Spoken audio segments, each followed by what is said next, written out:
مرحبا حبايبي، اليوم نسوي حلوى القطب. حلوى كلش طيبة وكلش سهلة بطريقة التحضير مالتها. المقادير عندي هنا يعني كمية من الجوز قطعتها بالسكين قطع صغار، وعندي كوب ونص طحين، وربع كوب دهن بحرارة الغرفة، وعندي هيل وشكر مطحون وبيكنج باودر، والحليب حسب احتياج الطحين. اول شيء هسه نجيب الجوز. انا هنا تقريبا عندي هاي 150 غرام جوز، او يعني خلينا نقول نص ربع جوز. قطعته بالسكين قطع صغار، وخليت عليه خاشوقه كبيره هيل مطحون، وخاشوقتين كبار شكر مطحون.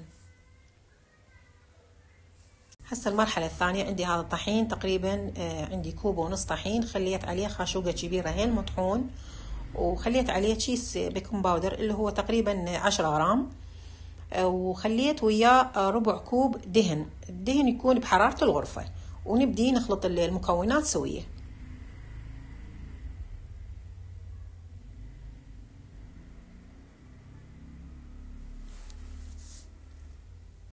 هاي عندي تلابس الدهن ويا الطحين وصار هيك بهالشكل عندي، يعني شكل عبالة كرملي.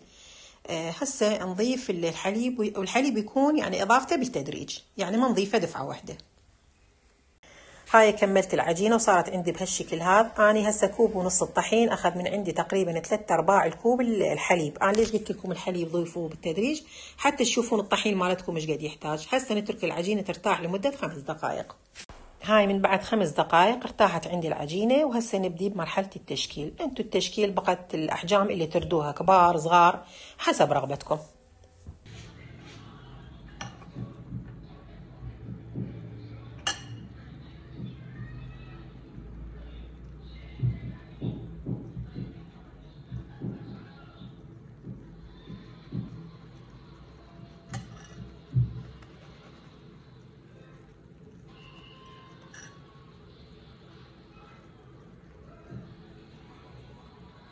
كمل التشكيل كل الكمية هسه بزيت غزير وحامي، وعلى نار كلش ناصية نبدي نقلي.